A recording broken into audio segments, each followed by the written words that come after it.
Praise the Lord. Praise the Lord. இயேசுவே நீரே என் சிந்தனை,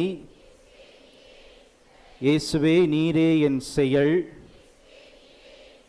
இயேசுவே நீரே என் சொல். மரியே வாழ்க. Praise the Lord. இயேசுவில் மிகவும் பிரியமான அன்பு உறவுகளே, இன்று நாம் மூவொரு இறைவனுடைய பெருவிழாவினை கொண்டாடி கொண்டிருக்கின்றோம். கடந்த வாரங்களுக்கு முன்பு நம்முடைய குழந்தைகள் புதுநன்மை பெற்றார்கள் இல்லையா? நம்முடைய பங்கு அவர்களுக்கெல்லாம் ஒரு சின்ன கேள்வி, ரொம்ப கஷ்டமான கேள்வி, ஆனால் சொல்லிடுவாங்கன்னு நினைக்கிறேன். யாருனாலும் பதில் சொல்லலாம். சின்ன பிள்ளைங்க 12வதுக்குள்ளே படிக்கிறவங்க யாருனாலும் அதற்கு பதில் சொல்லலாம். கண்டிப்பாக சொல்லுவாங்கன்ற ஒரு நம்பிக்கை, அதனால தான் கேட்குறேன். இன்று நாம் மூவொரு கடவுளுடைய பெருவிழாவை கொண்டாடுகின்றோம். தந்தை கடவுளா? சின்ன குறிப்பிடம் அந்த திருமுறை சூடியில் படிச்சிருப்பீங்க. தந்தை கடவுளா? யாருனால் பதில் சொல்லலாம்? ஆம், கடவுள்தான். மகன் கடவுளா?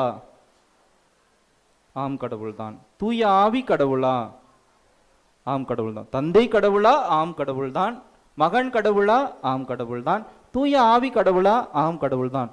எப்படி சொல்றீங்க? அந்த புக்கில் கொடுத்துருக்குறாங்க, நாங்கள் படிச்சிருக்கிறோம், அதனால எங்களுக்கு தெரியுது. ஓகே, பிரியமானவர்களே, இந்த மூவொரு கடவுளுடைய பிரசன்னம் அல்லது மூவொரு கடவுள் எப்படி மூவொரு கடவுளாக இருக்கின்றார் என்பது ஒரு மறை உண்மை.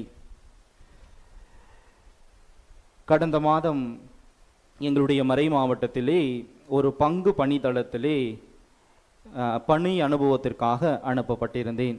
அங்கே இதே போல புதுநன்மை உறுதிபூசல் வகுப்பு எடுக்க வேண்டும் மற்றும் சிறு பிள்ளைகளுக்கு விவிலிய விடுமுறை பள்ளி இருந்தது. புதுநன்மை பெறுபவர்களுக்கு நான் வகுப்பு எடுக்கின்ற காரணத்தினால் அங்கிருந்த உபதேசியாரிடம் இந்த சின்ன பிள்ளைங்க ஒரு 3 வயசுலேருந்து ஒரு 6 வயசில் இருக்கிற அந்த பிள்ளைங்களுக்கெல்லாம் நீங்கள் போய் கிளாஸ் எடுங்க சார் அப்படின்னு அமுச்சு விட்டேன். அவரும் போய் சின்ன பிள்ளைங்கள கூட்டிகிட்டு போய் கிளாஸ் எடுக்கிறதெல்லாம் அவ்வளோ ஒரு ஈஸியான விஷயம் கிடையாது. பெரியவங்களுக்கு கூட கிளாஸ் எடுத்துடலாம், அவங்கள உட்கார வைக்கிறதே பெரிய கஷ்டம். அப்படி அவங்கள உட்கார வச்சு அவரும் கிளாஸ் எடுக்க ஆரம்பிச்சிட்டார். இந்த கான்செப்டை சொல்கிறார். தம்பிகளா எல்லாம் கவனிச்சுக்காங்க, நமக்கு ஒரே ஒரு கடவுள் தான். நமக்கு எத்தனை கடவுள்? ஒரே ஒரு கடவுள் தான் அப்படின்னு சொல்கிறாரு. உடனே பசங்கள்லாம், பிரதர் என்ன சொல்கிறீங்க? மூளைக்கு கடவுள் வச்சுட்டு இருக்கிறோம், ஒரே கடவுள்னு சொல்கிறீங்க. அந்தோனியா இருக்கிறாரு, செபஸ்தியா இருக்கிறாரு, சவேரியா இருக்கிறாரு, மூளைக்கு நம்ம கடவுள் வச்சுட்டு இருக்கிறோம். பிரியமானவர்களே, ஒரு விஷயம் நாம் புரிந்து கொள்ள வேண்டும். அந்த பங்கு ஒரு பாரம்பரியமான பங்கு. ஏறக்குறைய 150 ஆண்டுகளுக்கு மேலான ஒரு பங்கு. அந்த ஆலயம் கட்டிடம் கட்டியே 150 ஆண்டுகளுக்கு மேலான ஒரு பழமையான ஒரு பங்கு. அந்த பங்கிலே இருந்து வாழ்ந்து கொண்டிருக்கின்ற கிறிஸ்தவ குடும்பத்தை சார்ந்த அந்த குழந்தைகள் சொல்கின்றார்கள், ஒரு கடவுள் கிடையாது. நமக்கும் அதே சந்தேகம்தான். கடவுள் யாரு, புனிதர்கள் யாரு என்ற ஒரு வித்தியாசம் நமக்கு பல நேரங்களிலே இருப்பதில்லை. கடவுளுக்குரியவற்றை கடவுளுக்கு நாம் கொடுக்க வேண்டும், புனிதர்களுக்குரிய வணக்கத்தை நாம் செலுத்த வேண்டும்.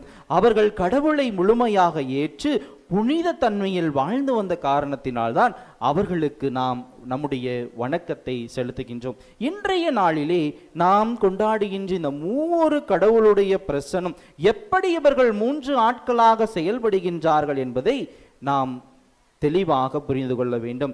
இதை ஒரு சில உதாரணங்களை கொண்டு நாம் புரிந்து கொள்ளலாம். ஆனால் இதுதான் மூவொரு கடவுள் அப்படின்னு கிடையாது. எப்படி நாம் புரிந்து கொள்ள முடியும்? ஜான் தமஸ்கான் அப்படின்ற ஒரு புனிதர் என்ன சொல்றாருன்னா, சூரிய ஒளியை வச்சு நமக்கு புரிந்து கொள்ள உதவி செய்கின்றார். அதுதான் மூவொரு கடவுள் அப்படின்னு கிடையாது. சூரிய ஒளியிலிருந்து என்ன வருது? சூரியன் என்பது ஒரு கடவுள், தந்தை. அதிலிருந்து வருகின்ற அந்த ஒளி மகன், அதிலிருந்து வருகின்ற அந்த வெப்பம் தூய ஆவி என்று நமக்கு புரிந்து கொள்வதற்கு ஒரு வழிவகை செய்கின்றார்.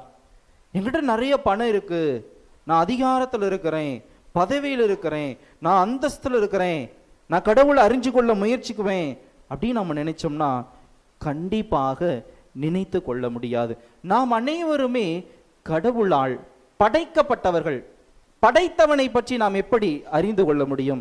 இப்படிதான் ஒரு எலியும் ஒரு யானையும் ரொம்ப ஒரு க்ளோஸ் ஃப்ரெண்ட்ஸ், 2 பேர் சந்தோஷமா இருந்தாங்க. எங்க போனாலும் ஒண்ணா போவாங்க, என்ன செஞ்சாலும் ஒண்ணா செய்வாங்களாம். ஒரு நாள் ரொம்ப வெயிலா இருக்கு. இந்த நாட்கள் நமக்குமே வெயிலா இருக்கு. என்னதான் மழை பெஞ்சாலுமே வெயிலுடைய தாக்கம் அதிகமாக தான் இருந்து கொண்டிருக்கின்றது. அப்படி அந்த யானைக்கு ரொம்ப வெயிலா இருந்துச்சான். என்ன பண்ணிச்சான், போயிட்டு ஒரு ஏரியில போயிட்டு அதோடைய துன்பிக்கையை வச்சு நல்லா குளிச்சுக்கிட்டே இருந்துச்சான். தன்னை குளிமைப்படுத்தி கொண்டே இருந்ததான். அப்படி குளிமைப்படுத்தி கொண்டிருக்கும் பொழுது எலி வேக வேகமாக வருது. சீக்கிரம் வெளியே வா, சீக்கிரம் வெளியே வா அப்படின்னு. நானே கோபத்தில் இருக்கிறேன், நீ என்ன என்னை வெளியே வான்ட்டுக்கிற? நான் என்னை குளிர்ச்சிப்படுத்திக்கணும், நான் வரமாட்டேன். இல்லை நீ சீக்கிரம் வெளியே வா அப்படின்னு. சரின்ட்டு இந்த யானையை வெளியே வந்துச்சு. வந்து கேட்டவுடனே என்ன அப்படின்னா, என் துணி ஒன்று காணோம், அதை நீ எடுத்து போட்டுக்கிட்டியா அப்படின்னு பார்க்கலான்னு வந்தேன் அப்படி. அப்போ எலியுடைய துணி யானையினால் போட முடியுமா? முடியும். அந்த அளவுக்கு தான் நம்முடைய மூளையும் கூட அந்த எலியை போன்ற ஒரு சிறுமையானது. கடவுள் அந்த யானையை விட பெரியவர், அவரை அறிந்து கொள்ள விரும்புவது என்பது மிக மிக கடினமான ஒரு விஷயம். அவர் எப்படி இருக்கின்றார் என்பது அந்த 3 கடவுளிடத்திலிருந்து நாம் புரிந்து கொள்ளக்கூடிய விஷயம் என்னவென்றால், ஒற்றுமை அவர்களிடத்தில் இருந்தது. எந்த செயல்களை செய்தாலும் விவிலியத்திலே ஒரு சில எடுத்துக்காட்டுகள் நமக்கு இருக்கின்றது. தொடக்க நூல் 1ஆம் அதிகாரம் 1வது 2வது 3வது வசனத்திலே நாம் பார்க்கின்றோம், கடவுள் விண்ணுலகையும் மண்ணுலகையும் படைத்தார். யார் அங்க இருக்கிறாரு? கடவுள் இருக்கிறாரு. கடவுளுடைய ஆவி அதன் மீது அசைவாடி கொண்டிருந்தது. யார் அங்க இருக்கிறாரு? தூய ஆவியானவர் இருக்கிறாரு. கடவுள் ஒளி தோன்றுக எப்படி சொன்னாரு? தன்னுடைய வார்த்தையின் வழியாக சொன்னார். வாக்கு மனிதரானார், நம்மிடையே குடிகொண்டார். Praise the Lord. வாக்கு மனிதரான இறைவனுடைய பிரசன்னம், 3 கடவுளுடைய பிரசன்னம் அந்த இடத்திலே இருந்து கொண்டிருக்கின்றது. அடுத்ததாக தொடக்க நூல் 18வது அதிகாரம் 2வது வசனம். யாராவது படிங்க. தொடக்க நூல் 18 2வது வசனம்.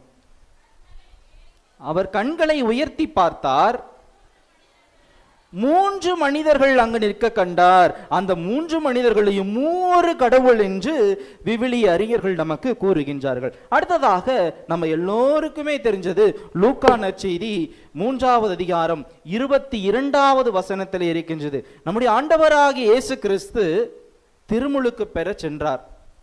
அங்க என்ன நடந்தது? வானம் திறந்து வெண்புறா வடிவிலே தூய ஆவியானவர் இறங்கி வந்தார். இயேசு கிறிஸ்து திருமுழுக்கு பெற சென்றார். வானம் திறந்து தூய ஆவியானவர் ஒரு புறா வடிவிலே தூய ஆவியானவர் இறங்கி வந்தார். அங்கே யாருடைய குரல் கேட்டது? தந்தையினுடைய குரல். என் அன்பார்ந்த மகன் இவரே, இவர் பொருட்டு நான் பூரிப்படுகிறேன் என்று அங்கு 3 கடவுளுடைய பிரசன்னம். இவ்வாறு நிறைய இடங்களிலே 3 கடவுளுடைய பிரசன்னம் இருக்கின்றது.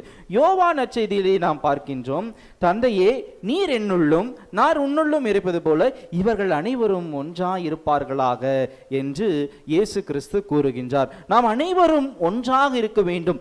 ஒற்றுமை என்பது நம்முடைய இந்த காலகட்டத்திலே மிக மிக குறைந்து கொண்டிருக்கின்றது. இப்போ நம்ம எல்லாருமே மெட்டா வேர்ல்டு அப்படின்ற ஒரு ஸ்மார்ட் வேர்ல்டில் இருக்கிறோம். ஒருத்தர்கிட்ட பேசிக்கிறது இல்லை, எல்லாமே நம்ம கையிலேயே இருக்குது. உள்ளங்கையிலேயே அனைத்தையுமே நாம் அடக்கி விட்டோம். எங்கு வேணாலும் நாம் சென்று விடலாம், எதை வேணாலும் பார்த்து விடலாம், எதை வேணாலும் செய்து விடலாம். எல்லாவற்றுமே இந்த இடத்துல இருக்குது.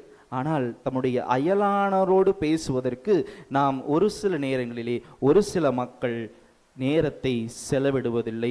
இந்த 3 இறைவனுடைய பெருவிழா நமக்கு கொடுக்கின்ற செய்தி என்னவென்றால், ஒற்றுமையோடு இருக்க வேண்டும், சமாதானத்தோடு இருக்க வேண்டும், அமைதியோடு இருக்க வேண்டும். நாம் எந்த ஒரு நிகழ்வை தொடங்கினாலும் கத்தோலிக்க கிறிஸ்தவர்களாகிய நாம் முதலிலே தந்தை மகன் தூய ஆவியாரின் பெயராலே என்ற ஒரு ஜெபத்தை தொடங்கிதான் நாம் ஜெபிக்கின்றோம். மீண்டும் முடிக்கும் பொழுதும் தந்தை மகன் தூய ஆவியாரின் பெயராலே ஆமேன் என்று தான் சொல்கின்றோம். நம்முடைய திருப்பலியிலே தந்தை மகன் தூய ஆவியார் வரவேற்றுடனே கடவுளின் அன்பும் இயேசுவின் அருளும் தூய ஆவியினுடைய அருளும் உங்கள் அனைவரோடும் இருப்பதாக என்று குருவானவர் சொன்ன உடனே நாம் அனைவரும் தெரிந்தோ தெரியாமல் ஆன்மாவோடும் இருப்பதாக என்று நாம் சொல்கின்றோம். அந்த கடவுளுடைய அன்பு, இயேசு கிறிஸ்துனுடைய அருள், தூய ஆவியானவருடைய நட்புறவு நாம் ஒவ்வொருவரிலும் ஒவ்வொரு நாளும் என்றென்றைக்கும் நிலைத்திருக்க வேண்டும். பிரியமானவர்களே, இஸ்ரேல் மக்கள் எகிப்திலிருந்து வெளிவரும் பொழுது ஒரு குடும்பமாக ஒரு குழுவாக வெளிவந்தார்கள்.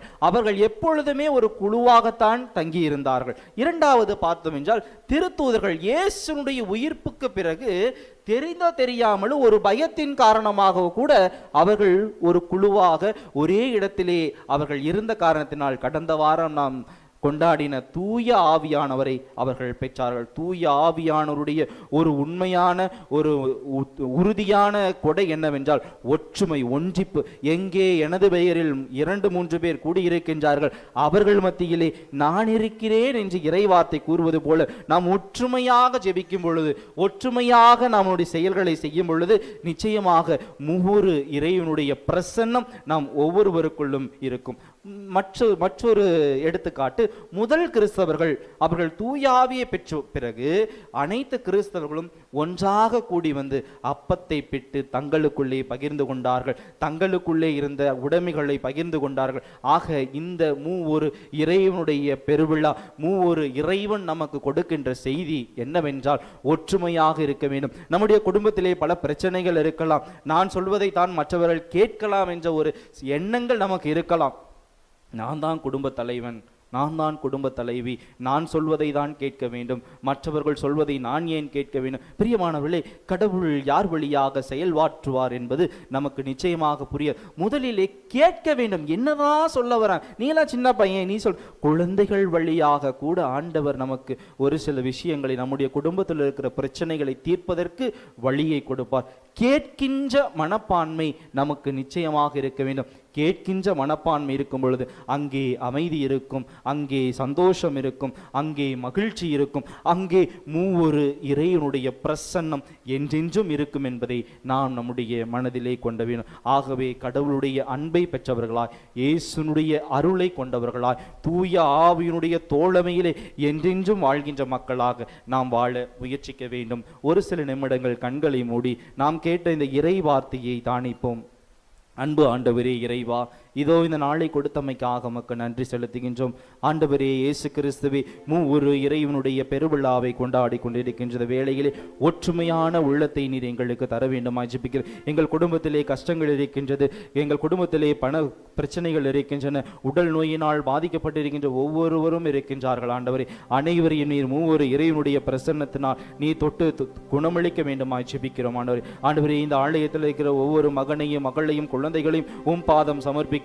நீர்தாம் ஆண்டவரே அவர்களுக்கு ஆறுதலாகவும் தேற்றலாகவும் என்றென்றும் இருந்து இவர்களை வழிநடத்த வேண்டும். மூவொரு இறைவனுடைய பிரசன்னம் எங்கள் மத்தியிலே என்றென்றும் இருக்க வேண்டுமாய் நாங்கள் ஜெபிக்கிறோம். ஆண்டவரே இயேசு கிறிஸ்துவே, நீர் ஒருவரே நல்லவர், நீர் ஒருவரே எங்களை வழிநடத்தி கொண்டிருக்கின்ற என்பதை நாங்கள் முழுமையாக நம்பி என்றென்றும் உமக்கு சாட்சியுள்ள மக்களாக வாழ நீர் எங்களுக்கு துணை செய்ய வேண்டுமாய் எங்கள் ஆண்டவராகிய கிறிஸ்து வழியாகவும் தூய ஆவியின் வழியாகவும் தந்தையே உம்மை நோக்கி நாங்கள் மன்றாடுகின்றோம்.